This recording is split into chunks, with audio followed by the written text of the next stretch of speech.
ये है class 10th history chapter 12 rise of dictatorship का सेकेंड लेक्चर। इसमें हम पढ़ेंगे rise of Nazism in Germany. First lecture में हम पढ़े rise of fascism in Italy और इस लेक्चर में हम पढ़ेंगे नाजिज्म के बारे में, जो कहाँ पर राइज हुई थी, जर्मनी में। ठीक है, नाजिज्म पार्टी कहाँ की थी, जर्मनी की। तो इसे देखते हैं। ये राइज क्यों हुई, क्योंकि जर्मनी में ट्रीटी ऑफ वर्साइल जर्मनी से साइन हुई थी, जिसमें जर्मनी को एक लिमिटेड कर दिया गया था कि सिर्फ इतने ही लोगों मतलब मिलिट्री पावर रख सकते हैं, इतने ही वेपन्स को रख सकते हैं, इतनी सबमरीन्स को नहीं रख सकते हैं। मतलब ये सब चीज़ें एक तरह से जर्मनी को पूरी तरह से लिमिटेड कर दिया गया था। और जर्मनी से जितना भी नुकसान हुआ था पूरे वॉर में, उसकी पेमेंट भी किससे ली गई है, जर्मनी से। ठीक है, तो जर्मनी बहुत वीक हो गया था और जर्मनी के जो लोग थे वो भी क्या थे, बहुत एग्रेसिव थे इस चीज़ के लिए, ट्रीटी ऑफ वर्साइल के लिए। ठीक है, तो नाजिज्म जो पार्टी थी उसके फीचर्स क्या थे, उसके एम क्या थे। सबसे पहले नाजी फिलॉसफी इन मेन कैंप माई स्ट्रगल। नाजिज्म के यानी नाजी पार्टी के लीडर कौन थे, एडोल्फ हिटलर। ठीक है, कौन थे, एडोल्फ हिटलर। नाजी फिलॉसफी में लिखा गया है, मतलब हिटलर ने क्या लिखा है, नाजी फिलॉसफी के बारे में बताया है किसमें, मेन कैंप एक बुक है, उसमें इन्होंने मतलब एडोल्फ हिटलर ने नाजी फिलॉसफी के बारे में बताया है मेन कैंप में। मेन कैंप का मतलब है माई स्ट्रगल। ठीक है, ये जर्मन लैंग्वेज में है मेन कैंप और ये इसका मतलब है माई स्ट्रगल। कैसा फीचर था, टोटलिटेरियन रूल मतलब ये है कि हिटलर का कहना था कि सिर्फ एक इंडिविजुअल के लिए नहीं, ये पूरा किसके लिए होगा, ये नाजिज्म जो है वो पूरे जर्मन के लिए होगा। ठीक है, सभी लोगों के लिए होगा। ठीक है, और उस पर कंट्रोल पूरा किसका होगा, नाजिज्म का ही होगा। Know believe in parliamentary institution and democratic government. Parliamentary institution पर बिलीव नहीं करते थे, मतलब जो भी पार्लियामेंट होते थे, हर कंट्री में पार्लियामेंट होते हैं, तो पार्लियामेंट पर बिलीव नहीं करते। पार्लियामेंट किस लिए होती थी कि कोई भी चीज़ बनाना है, कोई स्टेट बनाना है, कोई स्टेट का नाम चेंज करना है या कुछ नई स्कीम्स लानी है, कोई चेंजेस करने हैं, तो ये सब कहाँ पास होती थी, पार्लियामेंट में। कोई बिल पास करना है तो कहाँ से होता था, पार्लियामेंट से। तो हिटलर ने क्या कहा कि हम पार्लियामेंट्री इंस्टीट्यूशन को नहीं एक्सेप्ट करेंगे। ठीक है, मतलब हम उसकी चीज़ों को नहीं मानेंगे और डेमोक्रेटिक गवर्नमेंट को भी हम एक्सेप्ट नहीं करेंगे। डेमोक्रेटिक गवर्नमेंट क्या है कि जो वो गवर्नमेंट जिसे लोग ने इलेक्ट करके चुना है। ठीक है, मतलब इलेक्ट किया हुआ है, तो उस गवर्नमेंट को भी हम नहीं मानेंगे। ठीक है, और सिर्फ होगा कौन, नाजिज्म ही होगा, मतलब सिर्फ नाजिज्म का ही लीडर होगा। कहाँ पर, जर्मनी में। Full control on books, education, cinema, press and radio. Nazism ने क्या कहा कि पूरा कंट्रोल, मतलब नाजिज्म का पूरा कंट्रोल किस पर होगा, बुक्स पर होगा, एजुकेशन पर भी होगा, सिनेमा, प्रेस और रेडियो पर पूरा कंट्रोल नाजिज्म के लीडर का होगा। ठीक है, कि बुक्स कौन कौन सी चलेंगी, कौन कौन सी बुक पब्लिश होंगी, एजुकेशन, जो भी एजुकेशन, कौन कौन सी एजुकेशन होगी, मीन्स कौन कौन सी पढ़ाई होगी, सिनेमा कौन सी होगी, कौन सी सिनेमा जो है वो दिखाई जाएगी, प्रेस मीडिया ये जो है वो कौन सी प्रेस चलेगी और वो क्या खबर दे रही है। ठीक है, क्या न्यूज़ देगी, वो सब किसके कंट्रोल में था, नाजिज्म के लीडर के कंट्रोल में था। रेडियो में भी क्या चीज़ें लोगों को बताई जाएंगी रेडियो के थ्रू, वो सब नाजिज्म के अंडर ही था। ठीक है, उन सब पर कंट्रोल, पूरा कंट्रोल किसका था, नाजिज्म के लीडर का। नो ऑपोजिशन और क्रिटिसिज्म। कोई भी नाजिस्ट पार्टी का यानी हिटलर जो था उसका कोई भी ऑपोजिशन नहीं कर सकता है, कोई भी इंसान उसके अगेंस्ट में नहीं जा सकता है, ठीक है। और क्रिटिसिज्म मीन्स कोई भी उसकी बुराई नहीं कर सकता। क्लियर हुआ। नेक्स्ट है denounced treaty of Versailles promised to regain German. Hitler ने ट्रीटी ऑफ वर्साइल की बुराई की कि ट्रीटी ऑफ वर्साइल जो है वो गलत है। जो जर्मनी से ट्रीटी ऑफ वर्साइल को साइन कराया गया है वो क्या है, वो गलत है। ट्रीटी ऑफ वर्साइल क्या है, बेकार है, और हम जर्मनी को फिर से रीगेन करेंगे। हम प्रॉमिस करते हैं, मतलब नाजिज्म लोगों से प्रॉमिस कर रहा है कि हम प्रॉमिस करते हैं कि जर्मन को हम फिर से अच्छा बनाएंगे, ठीक है। जो हमारी जर्मन बहुत वीक हो गई है उसे हम क्या करेंगे, फिर से स्ट्रॉन्ग बना देंगे। जो भी प्रॉब्लम्स है उन सब को ख़त्म कर देंगे। Strong military power with rearmaments. क्या करेंगे, स्ट्रॉन्ग मिलिट्री पावर को स्ट्रॉन्ग करेंगे, किसके साथ, नए वेपन्स के साथ। रीआर्मामेंट्स मीन्स जो ट्रीटी ऑफ वर्साइल में क्या था, सबमरीन्स को ख़त्म कर दिया गया था, एयरफोर्स को भी ख़त्म कर दिया गया था, नावी में जो वेसल्स थी, मतलब जो भी शिप्स थी नेवी फोर्स के लिए, वो भी मतलब उसमें भी रेस्ट्रिक्शन, रोक लगा दी थी कि सिर्फ 1 लाख टन के नीचे की वेसल्स नहीं बनाई जाएंगी, सिर्फ मिलिट्री में 1 लाख मैन ही रहेंगे। ये सब कुछ रेस्ट्रिक्शंस थे, कुछ चीज़ें बैन कर दी थी। तो उसमें हिटलर ने क्या कहा कि हम इसे फिर से अपनी मिलिट्री पावर को फिर से स्ट्रॉन्ग करेंगे और नए वेपन्स को बनाएंगे, ठीक है। समझ आया, ये क्या है, फीचर्स हैं। और मतलब ट्रीटी ऑफ वर्साइल को ये मानना बंद कर दिए थे कि वो उन्होंने क्या, मतलब ट्रीटी ऑफ वर्साइल में क्या था, ठीक है। क्लियर हुआ। ये क्या है, फीचर्स और एम्स, इसे नोट कर लीजिए। नेक्स्ट देखते हैं। नेक्स्ट है कॉजेस मतलब रीज़न क्यों है, रीज़न क्या क्या है नाजिज्म के राइज का। तो पहला रीज़न है पॉलिटिकल इंस्टेबिलिटी, कि जो पॉलिटिकल है वो जो पॉलिटिकल सिस्टम था, जो पॉलिटिक्स थी वो स्टेबल नहीं थी।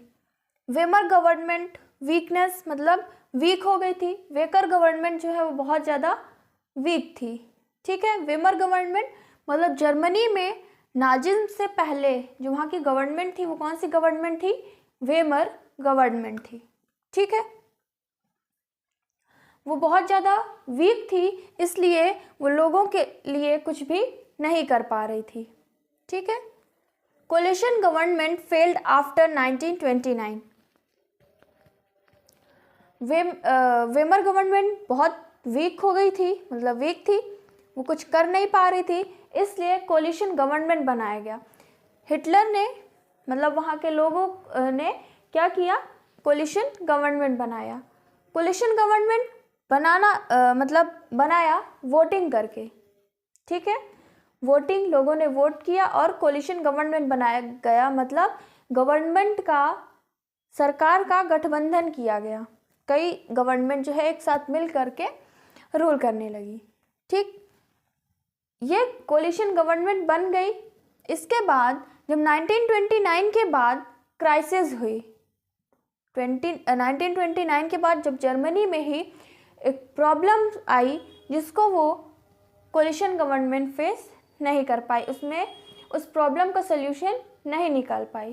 तो यहाँ पे क्या हुआ, ये कोलिशन गवर्नमेंट फेल हो गई। कोलिशन गवर्नमेंट बनाने का भी कोई मतलब नहीं था, क्योंकि वो गवर्नमेंट कुछ कर नहीं पा रही थी।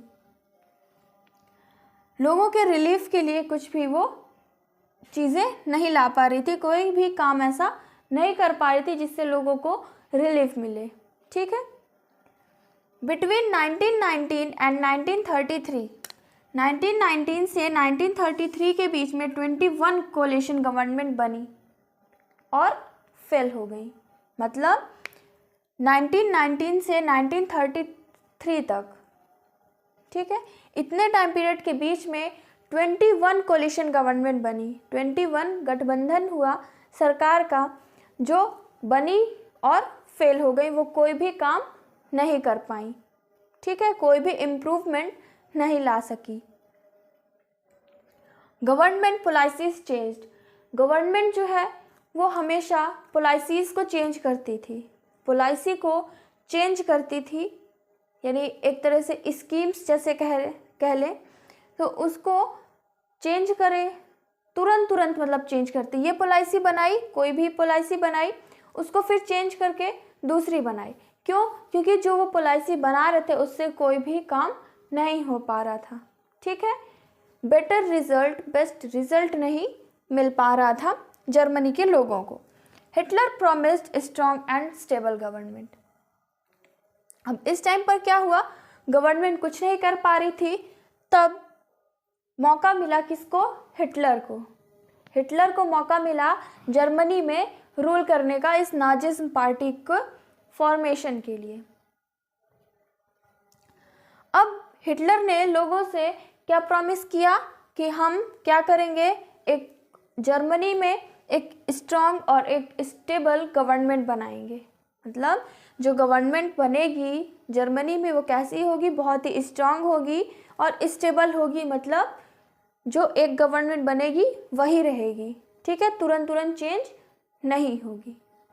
समझ आया? ये क्या है? Political instability. दूसरा रीज़न है humiliating treaty of Versailles. Main reason है नाजिज्म के राइज का, जर्मनी में नाजिज्म के राइज का ट्रीटी ऑफ वर्साइल, ठीक है, क्योंकि इससे बहुत ज़्यादा जर्मनी को प्रॉब्लम फेस करना पड़ा था। Loss of 10% of its territories and 48% of iron industry. उसकी टेरिटरी में, जो जर्मनी की टेरिटरीज थी, उस हर टेरिटरी से 10% को लॉस हुआ था। जर्मनी की टेरिटरीज से 10% को लॉस हुआ था और आयरन इंडस्ट्रीज से 48% को लॉस हुआ था, ठीक है। नेक्स्ट है confiscation of its colonies, occupation bye foreign troops. Germany की कुछ कॉलोनीज को भी अपने कब्जे में कर लिया गया, ठीक है। मतलब ट्रीटी ऑफ वर्साइल में क्या हुआ था, जर्मनी की कुछ ऐसी कॉलोनीज थी, कुछ टेरिटरीज थी जो दूसरे कंट्रियों को दे दी गई थी। मतलब जर्मनी क्या हो गया, और उसकी पावर और कम कर दी गई थी। ऑक्यूपेशन बाय फॉरेन ट्रूप्स, और भी जो एरिया थे उस पर जो फॉरेन के ट्रूप्स थे, मतलब फॉरेन के जो सैनिक थे, जो आर्मी में लोग थे, आर्मी, वो क्या की, वो भी अपने कब्जे में कर ली, ठीक है। मतलब जर्मनी में कुछ एरियाज़ जो हैं वहाँ पर दूसरे कंट्री के, मतलब फॉरेनर्स जो थे, उस कंट्री के आर्मी वहाँ पर बस गई और उसको अपने कब्जे में कर ली। ह्यूज रिपरेशन पेमेंट, और क्या है, रिपरेशन पेमेंट करना पड़ा, मतलब जो भी नुकसान हुआ है वर्ल्ड वॉर में उसका पेमेंट, और वो अमाउंट जो है वो बहुत ही ज़्यादा ह्यूज था, ठीक है। उन्हें बहुत साल लग गए उस रिपरेशन पेमेंट को करते करते। लास्ट पेमेंट जो हुई है वो कब हुई है? 2010 में। 1939 में वॉर हुआ था और कब जा कर के 2010 में उन्होंने पूरा जो पेमेंट मांगा गया था जर्मनी से, जो भी नुकसान हुआ था वर्ल्ड वॉर का, वो कंप्लीट हुआ था, ठीक है। Weimar politician as traitor. सब लोग क्या कहने लगे कि ये वेमर गवर्नमेंट कैसी है, जिसने, मतलब हिटलर भी ये कहने लगा, जर्मनी के सारे लोग भी कहने लगे कि वेमर गवर्नमेंट किस तरह की गवर्नमेंट है जिसने ट्रीटी ऑफ वर्साइल में साइन कर दिया, ठीक है। सब लोग वेमर गवर्नमेंट को बुरा मानने लगे, बेकार मानने लगे कि ये क्या है, ये वेमर गवर्नमेंट जो है वो बहुत ही ज़्यादा बेकार है। वेमर गवर्नमेंट को ट्रेटर कहा गया। क्या कहा गया? ट्रेटर। मतलब वेमर गवर्नमेंट क्या है? राजद्रोही है, मतलब खुद के ही नेशन के ये खिलाफ है। ठीक है, और क्या कहा कि stab in the back. Stab in the back मतलब वेमर गवर्नमेंट ने मिलिट्री जो थी जर्मनी की मिलिट्री पर पीछे से छुरा भोंका है, मतलब पीछे से वार किया है। स्टैब इन द बैक का मतलब होता है पीछे से वॉर करना। ठीक है, समझ आया। इससे क्या हुआ, तब हिटलर ने क्या किया, प्रॉमिस किया कि हम क्या करेंगे, ये वेमर गवर्नमेंट जो है वो बहुत ही ज़्यादा बेकार है, तो अब यहाँ पर रूल कौन करेगा, हिटलर करेगा, यानी नाजिज्म पार्टी का लीडर हिटलर। ठीक है, समझ आया, इसे नोट करिए। नेक्स्ट कॉजेस देखते हैं। नेक्स्ट कॉज है इकोनॉमिक क्राइसिस। इकोनॉमिक क्राइसिस क्या है कि जर्मनी में, मतलब जर्मनी को कौन कौन सी इकोनॉमिक में प्रॉब्लम्स को फेस करना पड़ा, क्या क्या प्रॉब्लम्स आई हैं किसमें, इकोनॉमी में। GNP dropped by 25%। जीएनपी यानी gross national product. Gross national product मतलब कि नेशन में, एक नेशन में कितना प्रोडक्ट बनाया जा रहा है, 25% कम हो गया। मान लीजिए कि नेशन में, पूरे नेशन में 100 प्रोडक्ट बनाया जा रहा था, जिसमें से वो घटकर कितना हो गया, 75% हो गया, मतलब 25% कम हो गया, यानी 75 प्रोडक्ट बनाया जाने लगा। ठीक है, great economic depression. Great economic depression मतलब फर्स्ट वर्ल्ड वॉर में बहुत सी कंट्रियों ने पार्टिसिपेट किया था, बहुत सी कंट्री ने लड़ाई लड़ी थी, लेकिन ऐसा डिप्रेशन, ऐसा इकोनॉमिक डिप्रेशन किसी भी कंट्री में नहीं हुआ जितना जर्मनी में हुआ। क्यों? क्योंकि जर्मनी जो है वो पहले से थोड़ा सा वीक कंट्री थी। ठीक, पहले तो वीक कंट्री थी, एरिया भी कम था, और वॉर होने के बाद नुकसान भी हुआ, और क्या रीज़न है कि इसे रिपरेशन पेमेंट भी पे करना पड़ रहा है। ठीक है, मतलब जो नुकसान हुआ है उसकी भी भरपाई करना पड़ रहा है, इसलिए ग्रेट डिप्रेशन हुआ। किस में, इकोनॉमिक में, कहाँ, जर्मनी में हुआ। और क्या हुआ, इन्फ्लेशन यानी महंगाई बढ़ गई, अनएम्प्लॉयमेंट हुआ, मतलब बेरोजगारी हो गई, जो लोग काम कर रहे थे वो उनके पास भी अब काम नहीं है, कमाई का सोर्स नहीं है। ठीक है, रुइनेशन ऑफ ट्रेड एंड इंडस्ट्री। जो जर्मनी की ट्रेड थी और जो भी इंडस्ट्रीज थी वो भी क्या हो गई, पूरी तरह से बर्बाद हो गई हैं। ठीक है, इंडस्ट्री चलाने के लिए भी, ट्रेड करने के लिए भी पैसा होना जरूरी था, जो उनके पास बिल्कुल भी नहीं थे। ठीक है, इन्फ्लेशन, महंगाई बढ़ गई, प्रोडक्ट का रेट जो है वो बहुत ज़्यादा हाई कर दिया जाने लगा, क्योंकि रिपरेशन करना भी ज़रूरी था, मतलब जो पेमेंट, रिपरेशन की पेमेंट जो कर रहे थे वो भी करना ज़रूरी था। ठीक है, तो उसके लिए क्या चाहिए, पैसे चाहिए, जो जर्मनी के पास नहीं था, और वो लेगी कहाँ से, पब्लिक से ही लेगी। ठीक है, तो कैसे आएगा गवर्नमेंट के पास, जब वो प्रोडक्ट के प्राइस को बढ़ा देगी, उससे ज़्यादा प्रोडक्ट, मतलब ज़्यादा प्राइस होगा प्रोडक्ट का तो ज़्यादा टैक्स मिलेगा, इस वजह से ऐसा किया गया। ठीक है, महंगाई बहुत ज़्यादा हो गई थी। नेक्स्ट है ग्रोइंग थ्रेट ऑफ कम्युनिज्म, मतलब जो कम्युनिज्म बढ़ रहा था उसका भी डर था। कम्युनिज्म क्या है कि मतलब कोई दूसरी पार्टी यहाँ पर रूल ना करे, कोई दूसरी पार्टी के कंट्रोल में हम ना हों। ठीक है, preferred to join Nazi party than communist party. Communist party जो है वो क्या, मतलब ये ना हो कि दूसरी पार्टी आकर के हमारे यहाँ कंट्रोल करे। ठीक है, हमारी, मतलब जो भी चीज़ें हैं वहाँ पर कंट्रोल करे, सारे काम करे, वो ऐसा नहीं होगा। और क्या हुआ कि जो भी पार्टी यहाँ पर रूल कर रही थी, पहले भी जो गवर्नमेंट यहाँ रूल कर रही थी उसका भी डर, मतलब ये था कि उन्होंने ट्रीटी ऑफ वर्साइल साइन कर दी, इससे क्या हुआ, नुकसान हो गया। कम्युनिस्ट पार्टी, कहीं ऐसा ना हो कि कम्युनिस्ट पार्टी रूल करे जिससे दूसरे जो कंट्री है वो यहाँ पर अटैक कर दे और अपने कब्जे में कर ले जर्मनी को। ठीक है, इसलिए जो वहाँ के लोग थे वो कम्युनिस्ट पार्टी में जाना प्रेफर नहीं किए, मतलब वहाँ की जो पब्लिक थी उन्हें कम्युनिस्ट पार्टी को ज्वाइन करना ठीक नहीं लगा। उन्हें क्या सही लगा, किसको, नाज़ी पार्टी में ज्वाइन करने के लिए, क्योंकि नाजिज्म का जो हिटलर था उसने क्या कहा कि हम ही हैं जो क्या कर सकते हैं, इस कम्युनिस्ट पार्टी को हटा सकते हैं, कम्युनिज्म को ख़त्म कर सकते हैं। मतलब कम्युनिज्म मतलब कि कोई दूसरा यहाँ पर कंट्रोल नहीं कर सकता है, कोई दूसरा आकर के अब हमारे एरिया को अपने कब्जे में नहीं कर सकता है। ठीक है, इसको रोकने के लिए कौन होगा, सिर्फ नाजिज्म। फिर है Hitler's volunteer corps. Volunteer corps मतलब जो हिटलर की वॉलंटियर कॉर्प्स थी, एक तरह से लोगों का ग्रुप था, एक तरह से कह ले तो वो आर्मी थी जो क्या करती थी, लोगों को बचाती थी। ठीक है, लोगों को बचाती थी, उसे क्या कहते हैं, वॉलंटियर कॉर्प्स। वो हिटलर ने ही बनाया था,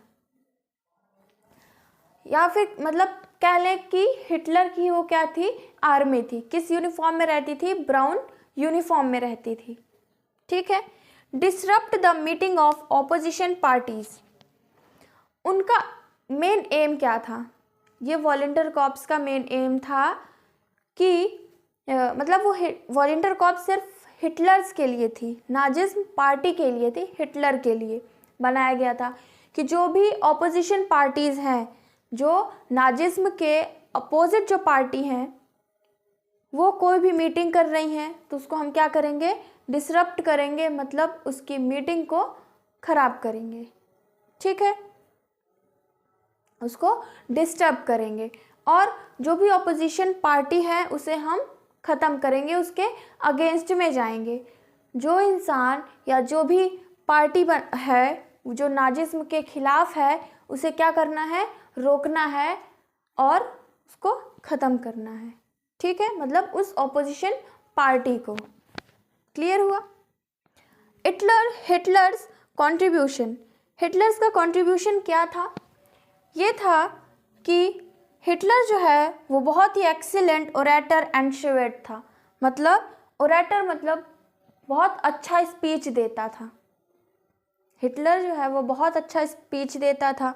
श्यूट मतलब बहुत ही चालाक था, बहुत ही टैलेंटेड था।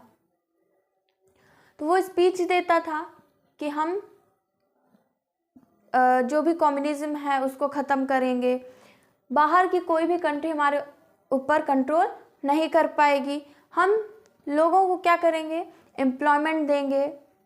ठीक है, मतलब बहुत सी चीज़ें प्रॉमिसेस की जो लोगों को अच्छा लगा। कौन, हिटलर। नाजिस्ट पार्टी लोगों को अच्छी लगी, नाजिज्म के लीडर हिटलर जो है वो लोगों को अच्छे लगे, इसलिए उन्होंने किसे ज्वाइन कर लिया, नाजिस्ट पार्टी को ज्वाइन कर लिया और अपना लीडर किसे बना लिया, एडोल्फ हिटलर को। ठीक है, फिर है एंटी सेमिटिज्म। एंटी सेमिटिज्म मतलब जो लोग ज्यूज़ का विरोध करते थे। ठीक है, जो ज्यूज़ के खिलाफ थे। इसमें वहाँ के लोग जो थे वो ज्यूज़ और कम्युनिस्ट को ही मानते थे कि इन्हीं की वजह से क्या हुआ है, ट्रीटी ऑफ वर्साइल पर साइन हुई है और जिससे हमें इस नुकसान को झेलना पड़ रहा है। ठीक है, ब्लेम कर रही थी कौन, लोग जो हैं जर्मनी के लोग ज्यूज़ और कम्युनिस्ट को पसंद नहीं कर रहे थे और हिटलर ने भी प्रॉमिस किया था और हिटलर भी यही ब्लेम करने लगा था ज्यूज़ और कम्युनिस्ट को कि इन्हीं की वजह से जर्मनी को इस प्रॉब्लम को फेस करना पड़ रहा है। ठीक है, इन प्रॉब्लम्स को फेस करना पड़ रहा है और उन्होंने प्रॉमिस किया, हिटलर ने, कि हम ज्यूज़ को और कम्युनिस्ट को यहाँ से हटा देंगे, जर्मनी से बाहर कर देंगे, इसको रिमूव कर देंगे। ठीक है, तो इससे क्या हुआ, लोग जो है वो किसके फेवर में आ गए, हिटलर के फेवर में आ गए और ज़्यादा से ज़्यादा लोग नाज़ी पार्टी को ज्वाइन करने लगे और हिटलर को अपना लीडर बना लिए। समझ में आ गया ये क्या है? नाजिज्म जर्मनी में। जर्मनी में जो राइज हुई है नाजिज्म पार्टी, उसके बारे में हम पढ़े हैं। और नाजिज्म पार्टी के लीडर कौन थे? Adolf Hitler. इस चैप्टर में इतने ही टॉपिक्स थे, और जो भी छोटे टॉपिक्स हैं वो क्या है? सिलेबस से रिड्यूस कर दिया गया है। Chapter 12 rise of dictatorship complete हो गया। नेक्स्ट लेक्चर में हम न्यू चैप्टर स्टार्ट करेंगे। Thank you for watching this lecture.